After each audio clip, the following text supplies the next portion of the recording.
امروز 20 апрели است و من شعله گلخوجه با خبرگزاری‌های مهم از استودیوی مرکزی رادیو آزادی شما را همراهی میکنم. نخست سرخط موضوعهای برنامه. با جای ارتش به بیمارستان و یا چرا با وجود وعده‌های زیاد مقامات وزارت دفاع مفهوم облава از بین نمی‌رود، مگر از این جوان بیمار میتوان سربازی جنگی ساخت؟ موشیشو دای سموندگی بودم، موشیشو دای جناب کجدا گرفتم بودن آنجا و آنجا که هوشم رفت دیگه نمیدونم چی. لباس تنگ و کوتاه ممکن نیست. نوبت به مردان نمازگزار رسید. آدابنامه تهیه شد اما نمازگزاران آن را قبول دارند. لباس نمازخوانی تا گرفته در تکش نمیگردی که پاکت کنی. از سرمایه‌داری بزرگ تا قرضداری کلان، کمری شرکت‌های مبیلی را در تاجیکستان جریمه‌های هنگفت و اندازهای بلند شکسته است. در تاجیکستان یک ماه به این سو موسم بهاری دعوت جوانان به ارتش جریان دارد. وزارت دفاع تاجیکستان میگوید نقشه دعوت الکی 50% اجرا شده است. به گفته این نهاد سال روان همه مقامات شروع از رئیسان حکومت‌های نویوی تا شعبه‌های وزارت تندرستی موظف شدند که برای به ارتش آوردن جوانان سالم کوشش کنند و به اشتباه راه ندهند. اما به نقل یکی از قربانیان امساله облава واقعیت دیگر بازگو میکند.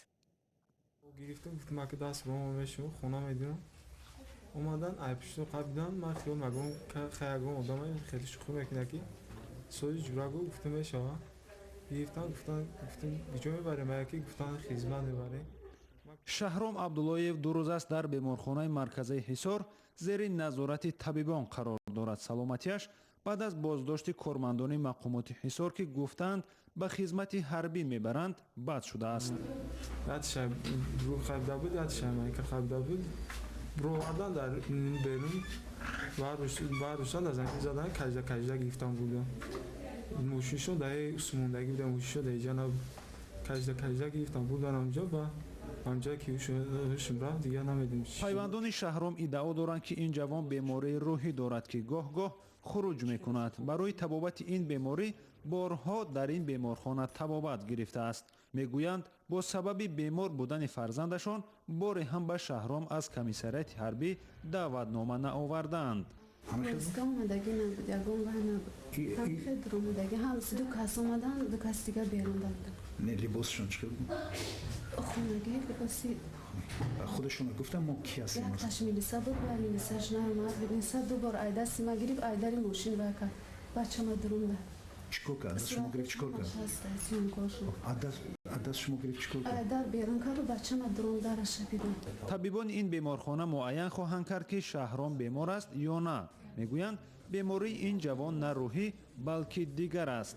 بیماری سریع چی معنی داره؟ بیماری سریع خروجای پای در پای میگیره. بیماری سریع تاجیکی استخوان شکنک میگن.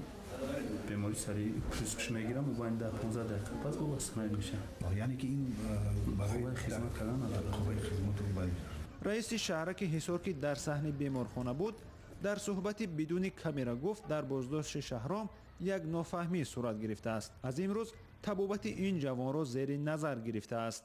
در تاجیکستان در یک سال 2 مرتبه دعوت حربی صورت میگیرد و قریب هر سال از جلب اجباری جوانان به خدمت حربی شکایت می شود. کارشناسان سبب سرکشی جوانان را به سر و صداها در مورد لطوکوب و آزار سربازان ربط می دهند. مقامات می گویند سال تا سال وضع بهتر می شود.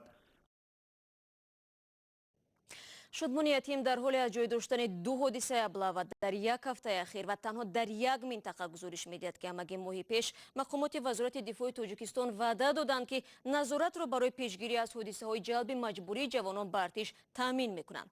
ولی با وجود این گفته‌ها طوری می‌بینیم چندین سال است مفهوم بدنام کننده облава از بین نمی‌رود.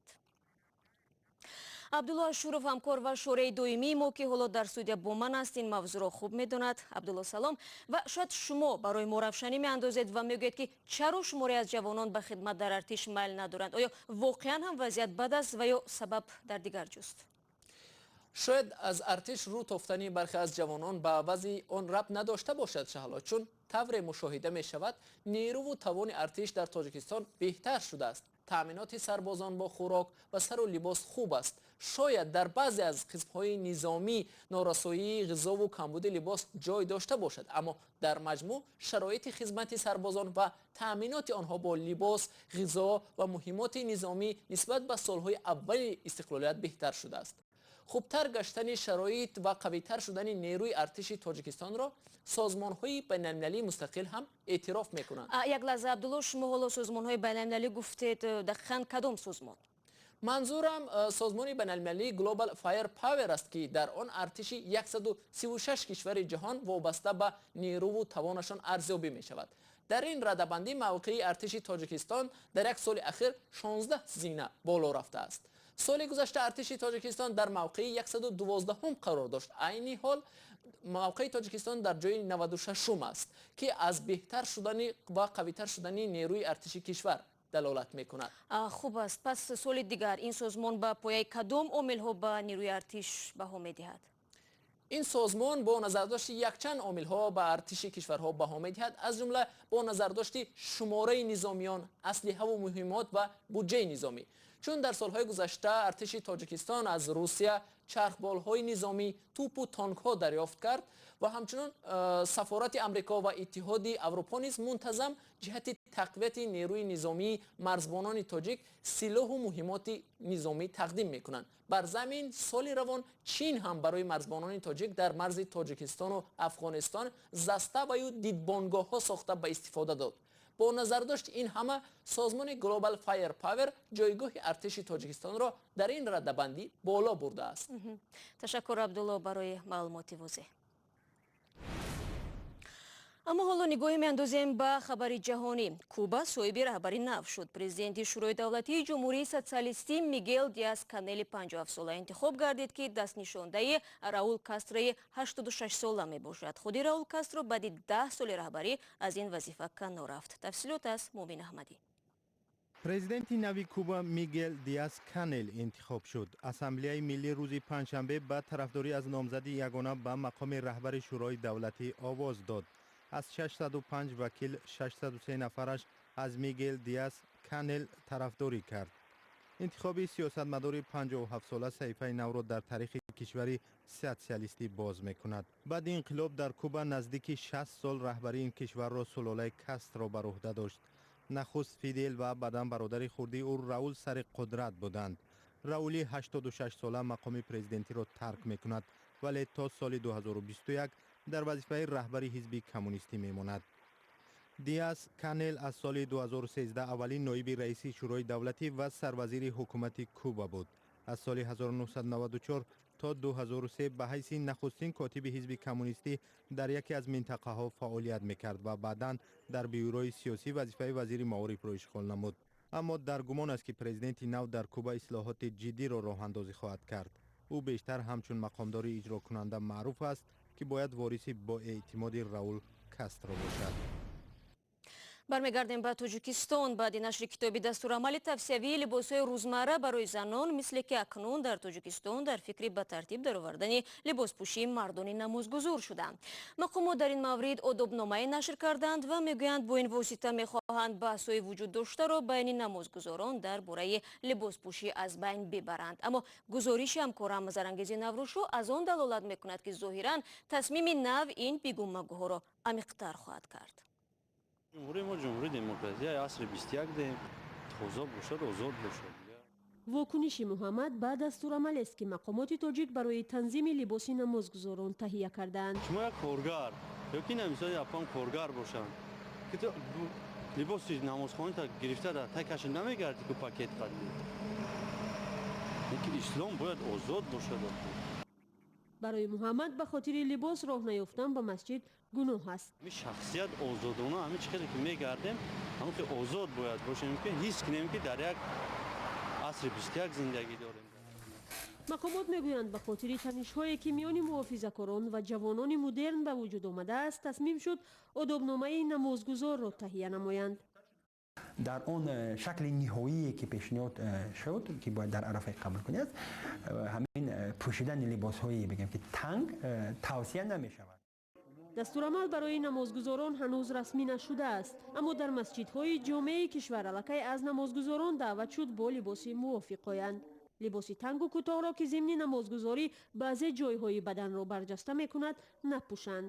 таъкиду тавсияи мақомот рӯи либоси намозгузорро бархе дуруст медонанд ва мегӯянд баъзан ҷавонон бо либосе ба масҷид мераванд ки қобили қабул нест.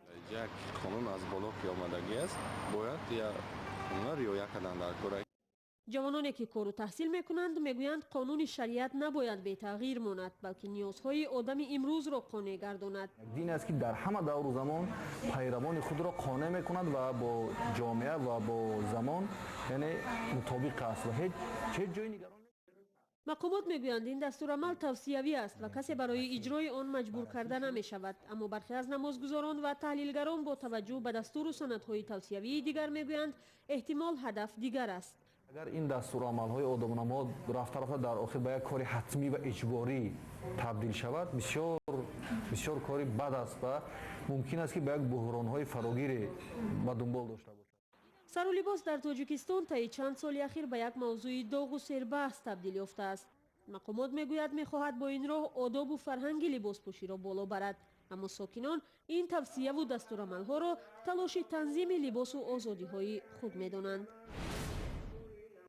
барномаро идома медиҳем. соҳаи мухобироти тоҷикистон ки то чанд соли пеш аз бахшҳои рушдкунандаи иқтисод ба шумор мерафт, ҳоло коршиносон аз эҳтимоли таназзули он бонги изтироб мезананд. ширкатҳои мобилӣ ки қаблан сармояи ҳангуфт доштанд, акнун ба калонтарин қарздорҳо табдил меёбанд. қарорҳои пайвастаи хадамоти алоқа ва гаронии андоз миёни ин ширкатҳоро шикастааст. чуночарои ин мавзӯъ дар гузориши навбатӣ мо. масъулони ширкатҳои мобилӣ аз мушкилоташон қисса намекунанд, чун намехоҳанд таваҷҷӯҳи хадамоти алоқа ва мақомоти андозро ба худ ҷалб намоянд. вале ҳамаи ширкатҳо аз зиёд будани андози баланд шикоят мекунанд. тақрибан чаҳоряки даромади ширкатҳои мобилӣ мустақим ва 60% дигар ғайри мустақим ситонида мешавад. гузашта аз ин, сари чанд вақт ин ширкатҳоро бо сабабҳои барои онҳо номаълум ҷарима мекунанд. маблағи ин ҷаримаҳо ба $10 миллион баробар аст. ба ҳар сурат наметавон инро ба ҳайси мушкилот ном бурд. асос ин аст ки барои мисол дар назди дастгоҳи президент оид ба масъалаҳои технологияҳои иттилоотиву коммуникатсионӣ шӯро амал мекунад. аммо мутаассифона чанд соли охир ин шӯро тақрибан фаъол нест. тасмимҳои муҳим дар соҳаи мухобирот аз тарафи танзимкунанда, яъне хадамоти алоқа қабул карда мешаванд ва ширкатҳои мобилӣ низ ин дастурҳоро софдилона иҷро мекунанд. мушкилоте ки барои рушди бозори мухобиротӣ дар тоҷикистон монеъ эҷод мекунад бештар аз ин аст. тирамоҳи соли 2016 дар тоҷикистон маркази ягонаи коммутатсионӣ таъсис ёфт. ҳамаи фароҳамкунандаҳои интернет ва ширкатҳои мобилиро муваззаф карданд ки интернетро аз ҳамин шабака бигиранд. яъне ба ин тартиб ширкатҳо ва дар баробари онҳо корбарон низ аз интихоби трафик маҳрум шуданд. ҳоло сурати интернет ва нархи он дар ҳамаи ширкатҳо яксон аст.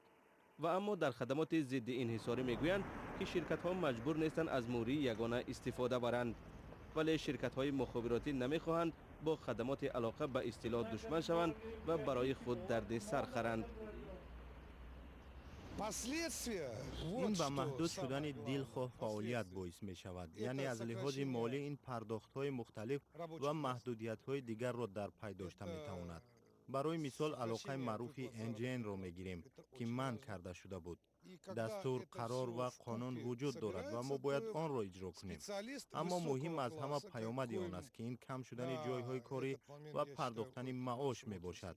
ҳоло он ки ҳамаи мутахассисони соҳаи мухобирот варзида ҳастанд. бо истифода аз қонуни алоқаи электронӣ, танзимкунандаи алоқа пайваста маҳдудиятҳои навро ҷорӣ мекунад ва бозигарони бозори мухобиротро маҷбур менамояд ки ба хости онҳо амал кунанд. ба ҳамин матлаб барномаи хабариро дар ҳафтаи равон хулоса мекунем. ин ҳафта тоҷикистону ҷаҳон таҳаввулоти зиёду муҳим дошт ва ҳамроҳ мунтазир мешавем ки ҳафтаи оянда бо кадом хабарҳо моро дар ҳайрат мегузорад.